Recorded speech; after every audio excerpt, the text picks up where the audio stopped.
तो आज मैं आपको एक अनोखी रहस्यमय कहानी सुनाऊंगा। अगर आप चैनल पर नए हैं तो अभी सब्सक्राइब कर ले तथा कहानी पूरा देखें। अंत में एक अनोखा रहस्य छुपा है। धन्यवाद। तो सुनिए। प्राचीन समय की बात है। काशी के एक छोटे से कोने में विशाल नाम का एक गरीब जुलाहा रहता था। विशाल की आंखों में एक दोष था, उसे रंग दिखाई न बड़ी ही देते थे। उसके लिए पूरी दुनिया केवल सफेद और काली थी। वह महादेव का परम भक्त था, लेकिन उसे इस बात का बड़ा दुख रहता था कि वह कभी महादेव को चढ़ाए जाने वाले रंग बिरंगे फूलों और रेशमी वस्त्रों की सुंदरता को नहीं देख पाता। विशाल ने संकल्प किया कि वह महादेव के लिए एक ऐसा वस्त्र बुनेगा जिसे आज तक किसी ने न देखा हो। वह अपनी पुरानी करघे वीविंग मशीन पर बैठ गया। उसके पास न तो रेशम के धागे थे और न ही रंग। उसने सोचा, प्रभु, मेरे पास रंग नहीं है, पर मेरे पास आपकी स्मृतियां हैं। उसने हवा में हाथ चलाकर भाव के धागे बुनना शुरू किया। वह सुबह की पहली किरण से आशा का धागा निकालता, दोपहर की तपिश से धैर्य का धागा लेता और रात के सन्नाटे से शांति का धागा। वह बिना किसी धागे के ही करघा चलाता रहता।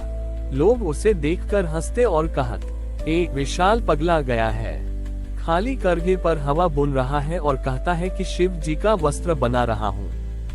काशी के राजा ने उसी समय एक उत्सव रखा। घोषणा हुई कि जो भी विश्वनाथ जी के लिए सबसे सुंदर वस्त्र लाएगा उसे स्वर्ण मुद्राओं से तौल दिया जाएगा। एक से एक महान कारीगर आए जो चीन के रेशम और मखमली धागों से बने वस्त्र लाए थे। विशाल भी अपनी खाली हथेलियों को समेटे हुए दरबार में पहुंचा। जब उसकी बारी आई तो राजा ने क्रोधित होकर कहा, विशाल, तुम मेरा और महादेव का मजाक उड़ा रहे हो। तुम्हारे हाथों में तो कुछ भी नहीं है। उद्धरण चिन्ह। विशाल ने विनम्रता से कहा, महाराज, ये वस्त्र केवल आंखों से नहीं, आत्मा से देखा जा सकता है। ये अदृश्य धागों से बुना गया है। इसमें मेरे जीवन की हर वह सांस है जो मैंने महादेव के नाम पर ली है।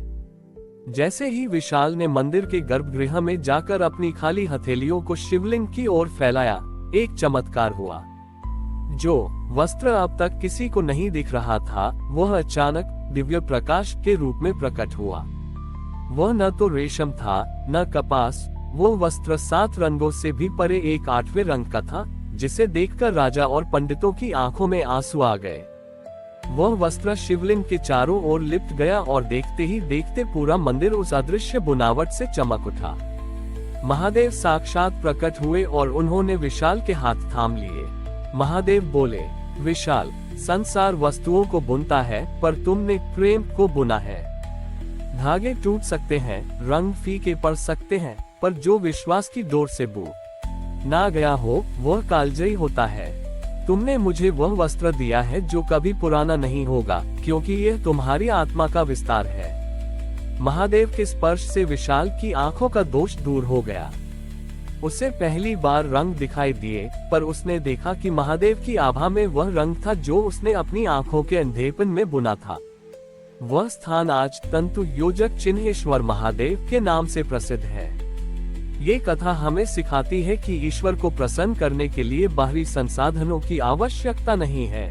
यदि हम अपनी भावनाओं और कर्मों को सही धागों में पिरो सकें, तो हम स्वयं ही ईश्वर का अंश बन जाते हैं। विशाल की उस अदृश्य बुनावट की खबर जब काशी की सीमाओं को पार कर गई, तो एक अत्यंत धनी और तर्कवादी व्यापारी रत्नसेन वहां पहुंचा। रत्नसेन का मानना था कि जो वस्तु दिखाई नहीं देती वह अस्तित्व में ही नहीं होती। उसने राजा के सामने चुनौती रखी, ये सब आंखों का भ्रम है। अगर यह वस्त्र सचमुच दिव्य है तो यह आग में नहीं जलना चाहिए। विशाल ने शांति से उत्तर दिया, सेठ जी, प्रेम की डोर अग्नि से नहीं डरती। रत्नसेन ने महादेव के मंदिर के बाहर एक विशाल अग्नि कुंड तैयार करवाया। उसने विशाल के उस अदृश्य वस्त्र को, जो केवल अपनी चमक से पहचाना जा रहा था, अग्नि में डालने का आदेश दिया। जैसे ही वह दिव्य वस्त्र अग्नि की लपटों के संपर्क में आया, एक ऐसी घटना घटी जिसने सबके होश उड़ा दिए। अग्नि की लपटें जो ऊपर की ओर उठ रही थी, अचानक धागों में बदलने लगी।